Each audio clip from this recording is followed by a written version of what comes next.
Amada familia, qué privilegio una vez más estar reunidos, estar juntos en el amor en Cristo, en la unidad del Espíritu, pero sobre todas las cosas, lo que más nos mueve a estar reunidos en esta oportunidad es el anhelo, el deseo por tener un conocimiento firme, seguro, que sea un ancla del alma a fin de no desviarnos de ninguna manera de la verdad que nos ha sobrevenido desde la manifestación de nuestro Señor Jesucristo. Así que, fiel a la guía del Espíritu, estamos aquí en buena hora, no solo para aportar una nueva predicación a su vida, sino más bien como en el firme deseo de edificar, de afirmar los fundamentos, de afirmar la palabra que nos ha sido revelada y de traer como en reflexión más profunda y más masticadito cada cosa que el Señor nos está dando. Así que en esta oportunidad será así como estaremos fluyendo. Siempre me confronta aquella palabra en la que el apóstol nos dice en oración: wow, yo oro al Señor para que sea dado a ustedes espíritu de revelación.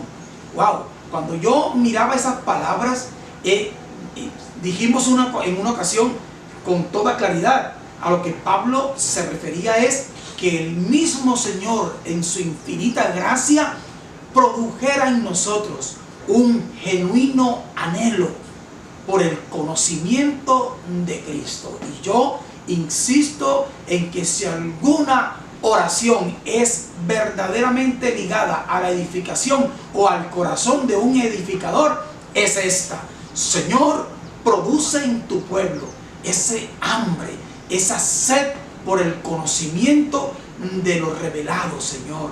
Ese espíritu hará entonces que el Espíritu Santo de Dios ponga todo el despliegue de la iluminación de los ojos de nuestro entendimiento, a fin de que ese anhelo se cumpla y el gozo de Dios y el gozo nuestro esté cumplido, porque el mayor gozo de Dios es que le conozcamos en Jesucristo. Así que hoy quiero afirmar algunas cosas de lo que hemos compartido el día domingo.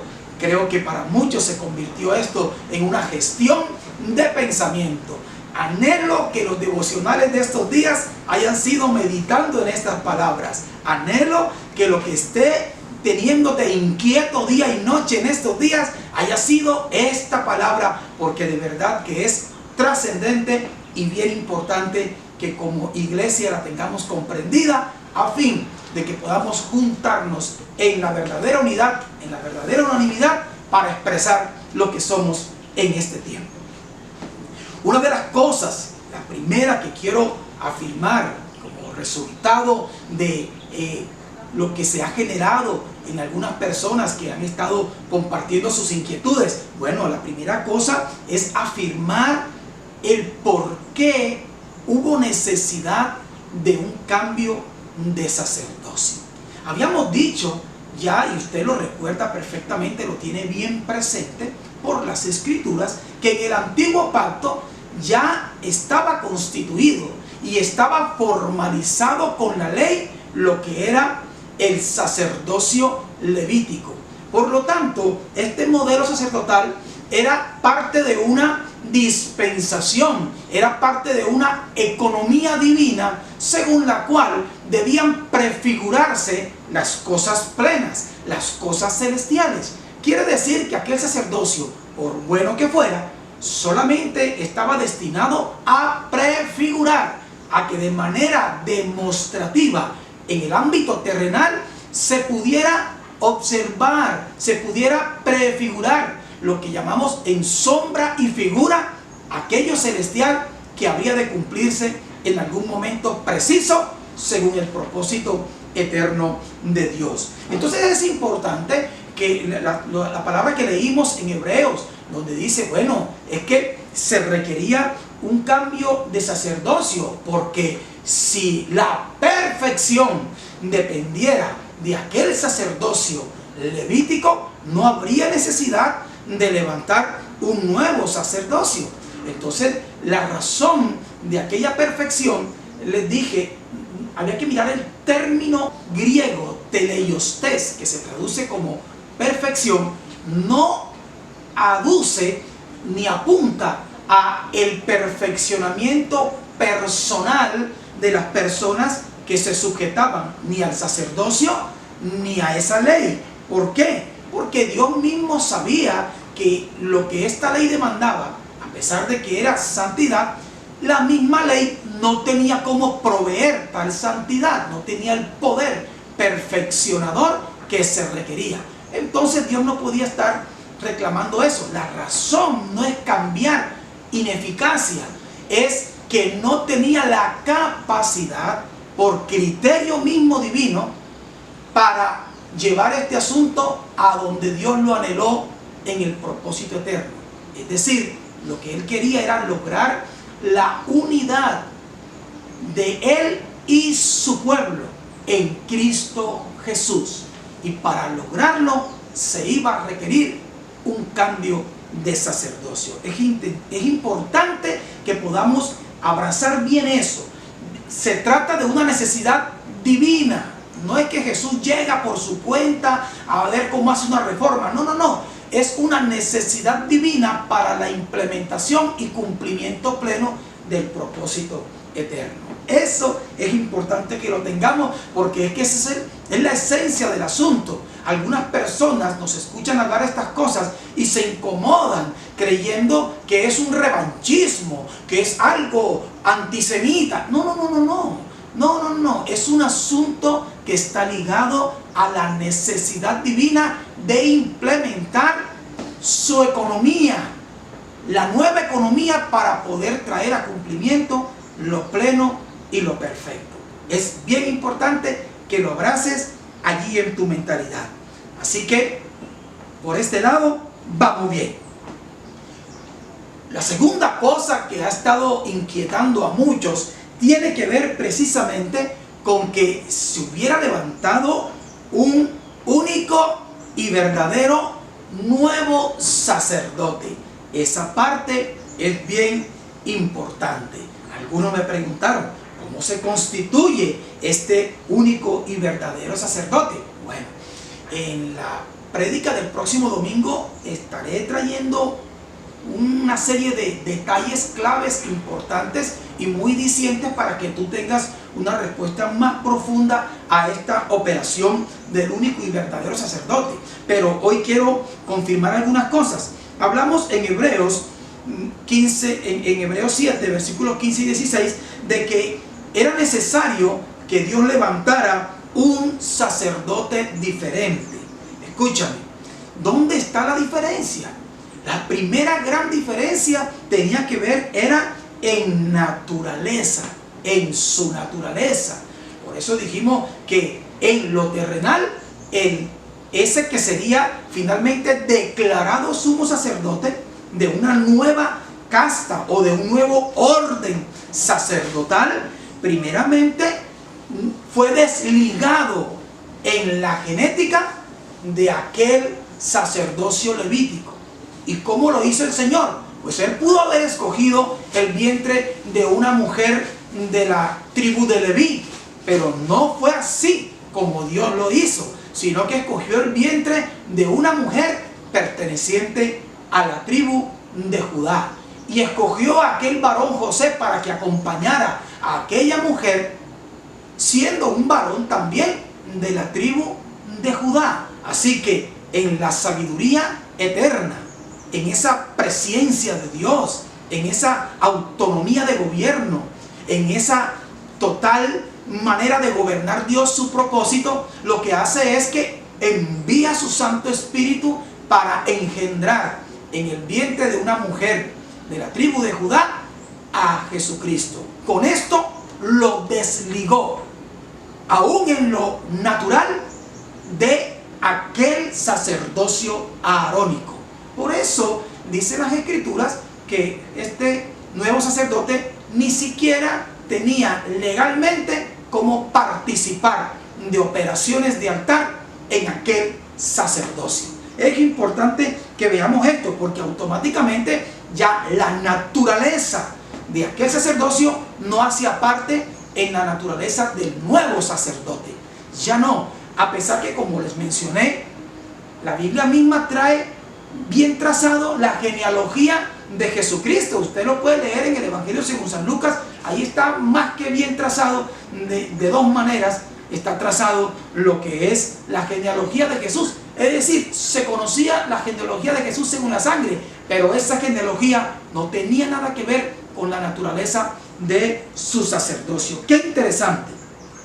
La segunda cosa es que entonces este nuevo sacerdote que se levanta por el poder de la resurrección, porque dice la Biblia que un sacerdocio distinto que ya no provenía de lo que era el contexto natural, sino de una vida indestructible. ¿De qué estaba hablando? De una vida que fuera fruto de la resurrección, una vida vestida de eternidad por el agrado del Padre, con el sacrificio, con el derramamiento de la sangre del pacto. Esto, como les dije, lo voy a profundizar. No se pierda lo del domingo, porque le profundizará el asunto de la naturaleza y de la expresión. Esta expresión entonces requería un cambio de ley, porque al cambiar el sacerdocio en el sentido naturaleza, pues había que hacer un cambio de ley. ¿Por qué? Porque la ley era la que tenía claro de dónde provenía la posibilidad de ser sacerdote levítico, y por otro lado también tenía establecidas todas las maneras del ejercicio, es decir, todas las formas sacrificiales, rituales, los bautizos, todas esas cosas estaban en esa ley. Pero si cambió la naturaleza del sacerdocio, obvio, amado, había que cambiar la ley, porque si ahora era un sacerdocio conforme a una vida indestructible, es decir, ese sumo sacerdote, y esos sacerdotes no serán reemplazados jamás, porque son de vida eterna, habrá que cambiar la ley. Por lo tanto, usted y yo también tenemos que trabajar en los próximos días para conocer cuál es la ley que nos guía, y que es la ley que también nos lleva a manifestarnos conforme a esa ley de una vida indestructible. Así que maravillosa esa parte. Ahora, ¿qué sí es importante entender? Que en esa nueva naturaleza, esa naturaleza de vida indestructible, usted y yo tenemos que ser consustanciales con Jesucristo. Y entonces ahora nos viene a comprensión lo que ya también hemos estudiado en otros momentos, y que la Biblia lo dice con todo lujo de detalles, y es que usted y yo somos un cuerpo, pero que Cristo es la cabeza. Y para que exista una unidad orgánica, mire, una unidad orgánica, porque entre la cabeza y el cuerpo lo que hay es una unidad orgánica, entonces tienen que ser consustanciales. Usted no le puede poner una cabeza biológica a un robot de metal. No, eso no funciona, porque no son consustanciales. Pero la iglesia de Cristo es consustancial con su Señor. Qué interesante. Al ser un solo nuevo sacerdote distinto, porque la Biblia habla de uno, es importante recalcar que Dios no nos está mirando como un montón de sacerdotes dispersos. Dios nos está mirando en el uno eterno, y ese uno eterno sigue siendo la unidad de el sacerdote diferente, el sacerdote distinto, no los, sino él, porque es una unidad donde Cristo como cabeza fue declarado sumo sacerdote, y Hebreos también lo llama gran sumo sacerdote de nuestra profesión. Mire qué interesante esto, usted tiene que tenerlo bien claro. Ahora, la cabeza, Cristo, es el gran sumo sacerdote, y el cuerpo de Cristo, la iglesia, el sacerdocio con el cual se está manifestando en la tierra para que avance su propósito eterno. Qué privilegio inmenso el que usted y yo debemos abrazar en este tiempo con todo entendimiento. Qué interesante. Esa es la unidad orgánica de la que estamos hablando. Por eso es que no podemos decir terrenalmente que yo ejerzo un sacerdocio conforme a un montón de ideas sacadas de referentes que he visto en televisión, en películas de cine, cuando yo iba a ciertos lugares de culto, cuando yo iba a ciertas homilías y cosas de esas litúrgicas. De ahí vamos a sacar la idea sacerdotal para expresar a Cristo. Lo reformador aquí es derrumbar esos prejuicios que nada aprovechan a nuestra vida en este tiempo. Unidad orgánica desde la perspectiva de que somos totalmente consustanciales con nuestro sumo sacerdote Jesucristo. Seguimos avanzando con esta preciosa tarea de afirmar y confirmar lo que el Señor nos está revelando en estos días de manera tan maravillosa. Ahora, una de las sugerencias que me hicieron también es que ¿cuál entonces debería ser la expresión de ese único y verdadero sacerdocio en cada uno de nosotros? ¡Wow! Interesante, me encantó, porque claro, conforme a lo que ya venimos diciendo, que tiene que ver con esa unidad, ¿cómo yo puedo finalmente abrazar esa unidad orgánica desde lo consustancial? Bueno, amado, déjeme decirle, esto no se puede desligar del diseño divino. Y el diseño lo que dice es que usted y yo tenemos que ser renovados por completo en el espíritu de nuestra mente. Eso es así. ¿Por qué? Porque, amados míos, usted y yo no nos vamos a poder expresar ni manifestar sino conforme a lo que pensamos, amado. Mientras usted se crea un monaguillo, mientras usted como ministro de Dios se crea un Illuminati con una trapamenta, con un disfraz, con lo que quiera, a usted le parecerá sagrado, pero yo le invito a que lo reflexione. Mientras alguien crea que esa es la manera, no podrá tener la expresión correcta, porque lo que hay en su mente es opuesto y contrario a la consustancialidad con el Cristo. No hay, lo hemos dicho, no hay nada terrenal y humano con lo que yo pretenda mostrarme en el ejercicio sacerdotal verdadero que tengo como iglesia de Jesucristo. Necesito realmente que la reforma haga su buena obra en mí. Necesito que esta palabra revelada derribe argumentos que son soberbios, altivos contra el conocimiento de Cristo. Voy a necesitar comprometerme conmigo mismo, amado. Porque a veces usted está convencido de que tiene un gran compromiso para con Dios, pero se olvidó de un compromiso con usted mismo. Por eso es activo para hacer oficios de esto y lo otro. Predico, canto, bailo, brinco, hago, saco demonios, hago de todo. Pero se olvidó de ser comprometido con usted mismo para lograr el entendimiento correcto de esta palabra. Se va a requerir ese renuevo de mentalidad. Y tendremos que recordarlo, que para eso fuimos bautizados en Espíritu Santo y fuego. Tendremos que recordar que para eso nos fue cumplido de parte del Cristo la promesa del Espíritu Santo. Si olvidamos eso, ¿de dónde sacaremos renuevos reales? Si convertimos la instrucción de la palabra en letra muerta, en un repetir de conceptos donde no podemos experimentar espíritu y vida, mis queridos hermanos, no somos más que gente filosofando al respecto de la palabra de Dios. Nos convertiremos en unos seres cerebrónicos que hablamos un montón de cosas interesantes, importantes, pero carentes de espíritu y vida. Si eso fuera así, no seríamos consustanciales. Por lo tanto, la obra que intentamos manifestar tampoco tendría la sustancia del Cristo vivo. ¡Wow! Recuerde esto. Usted se manifiesta según lo que piensa. Pero dijimos, aquí hay una cosa maravillosa, y es que hay un testimonio del Espíritu Santo a mi espíritu vivificado, para que entonces lo revelado se haga sustancia por el Espíritu. Usted necesita llevar esta vivencia más allá de un buen concepto.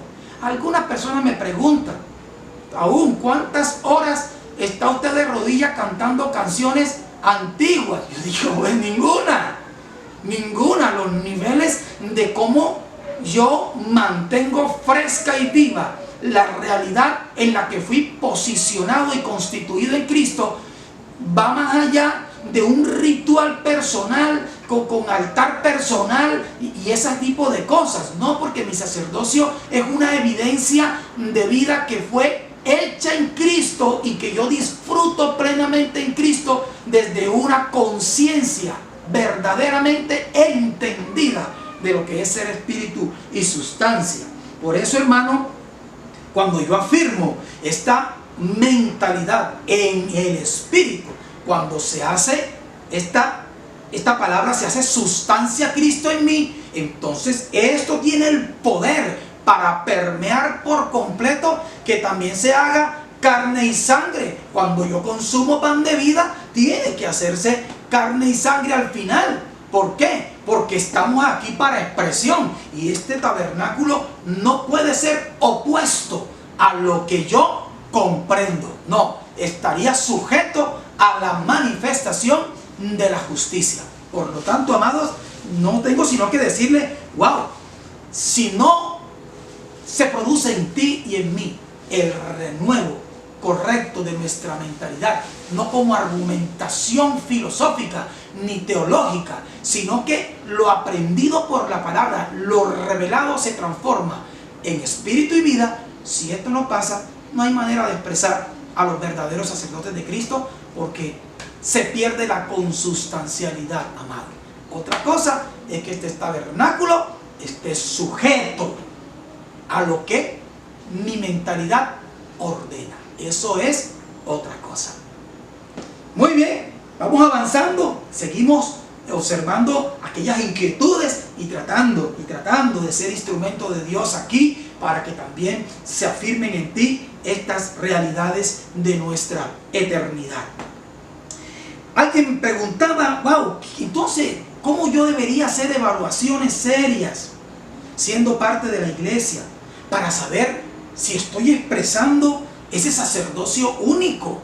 Porque es que, amado, aquí no hay otro orden, no hay que es conforme al orden de Melquisedec. Entonces algunos dirán, wow, yo necesito saber si yo estoy operando en ese orden. En realidad es el orden de Cristo. Melquisedec fue el referente que usó el escribiente de la carta de los Hebreos para referirse a qué clase de orden era. Pues un orden que no tiene genealogía en la tierra, porque de este Melquisedec en la tierra no hay registro. Vea, no hay acta de nacimiento del señor Melquisedec.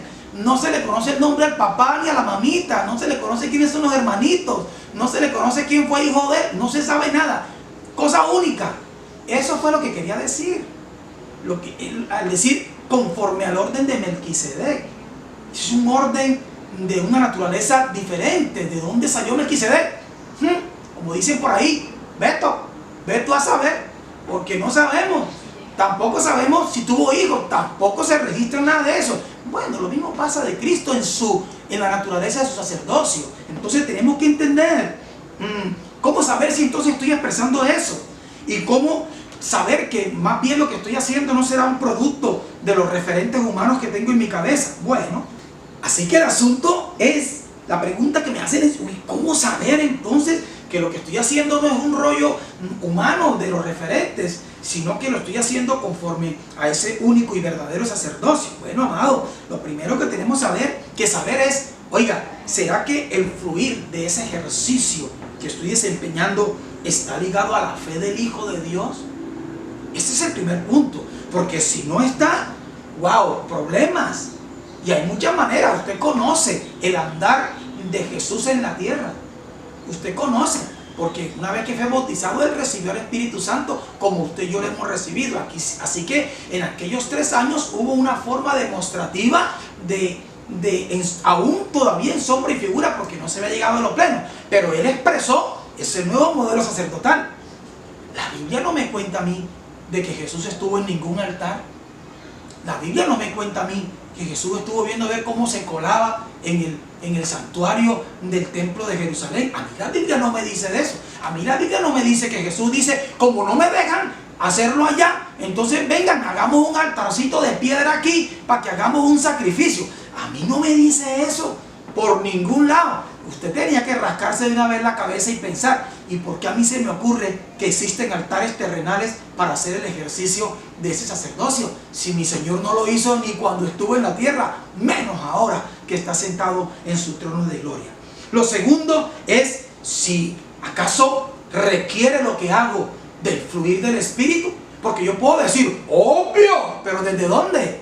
Desde un conocimiento teológico de todo lo que he estudiado. Digo, pues claro, hermano, es que sin el Espíritu Santo no hay iglesia. Pero la pregunta es, ¿está el Espíritu en lo que haces como iglesia? La expresión del sacerdocio de Cristo, ¿la estás haciendo por el Espíritu, en el Espíritu, con el Espíritu, en el poder del Espíritu, en la guía del Espíritu? Esa es la pregunta. ¿Está lo divino ahí? Ya la gente no quiere ni orar por los hermanos que tienen coronavirus. No. Pareciera que no vale la pena, porque Jesucristo tocó leprosos. Si la lepra de aquel tiempo era lo más peligroso que existía en nivel contagio, pues hoy es el coronavirus, pero hay gente que no quiere ni orar por los hermanos. Y entonces, hermano, la cosa aquí preguntan. A Jesús le preguntaban, ¿y por qué no le tiene miedo a contaminarse? Porque es que yo tengo la naturaleza de mi sacerdocio es de una vida indestructible. Eso es una cosa. Y que conste que no lo estoy enviando a usted a ser imprudente ahora, a irse a buscar dónde estamos de coronavirus. Lo que le estoy diciendo es para que me comprenda las dimensiones de aquel sacerdocio como lo estaba prefigurando Jesucristo en la tierra. Amados, ¿qué poder nos impulsa? ¿Qué poder nos guía? Porque si no podemos encontrar que es de la divinidad, se lo voy a decir así de sencillo y sin enredar la pita, por bien intencionado que usted sea, eso es cosa humana, bonita, agradable para muchos hombres, aplausible para el mundo, sobre todo si lo que está haciendo es regalar pan y ropa en estos días. Pues todo el mundo le va a aplaudir eso, pero al día siguiente lo escupen, el día que usted diga que usted realmente fue en el nombre de Jesucristo. Ahí sí, se quedan con el trapo y el pan, pero usted lo escupe. Entonces, eso hay que mirar, porque ahí nos hemos enredado un poco. Ahora, lo que sí dice la Biblia contundentemente es que lo que no proviene de fe, lo que no es de fe, es cosa de pecado. Nunca se le olvide eso. Lo que no es de fe es pecado, mi hermano querido. Por lo tanto, aquí tenemos que saber que la fe definitivamente no es un asunto de razonamientos humanos. Es una convicción de cosas celestiales que solo el Espíritu Santo en su iluminación puede darnos a comprender. Entonces, amado mío, si operamos, otra de las cosas que usted debería filtrar, yo estoy operando ¿para qué? Para satisfacer los prejuicios o los preconceptos de los seres humanos que vienen a mi congregación, o que vienen al lugar donde yo me congrego, o que vienen a mi célula. Ay, no, es que él le gusta, es así, asado, porque así le enseñó su abuelita que iba a la iglesia X. Entonces yo comienzo a operar como para que ese prosélito no se me vaya, como para que ese proyecto de creyente no se me vaya. Comienzo yo a inclinarme y pongo mi sacerdocio dizque a edificar para consentir lo equivocado, lo torcido. Hermano, se lo tengo que decir de esta manera, eso no pertenece. Por eso le digo, Jesucristo ni a Nicodemo, ni al gran Nicodemo le ocultó la verdad. Se la dijo pelada y raspada. Si usted no nace de nuevo, usted no tiene parte conmigo, amigo. A mí no me venga aquí a poner como si fuera maestro de estos que están en el templo. No, usted no sabe de eso. Nazca de nuevo para que hablemos del asunto. Entonces, ese es el tipo de sacerdocio. Ojo, esto de estar haciendo altares, esto de estar haciendo fiestas judías, porque a los hermanos les parecen bonitos. Esto de estar hablando de ministraciones y generando ministraciones almáticas y hasta produciendo escenarios físicos, dizque para motivar el alma. Hermano, ¿eso qué tiene que ver con la naturaleza de nuestro sacerdocio? ¡Wow!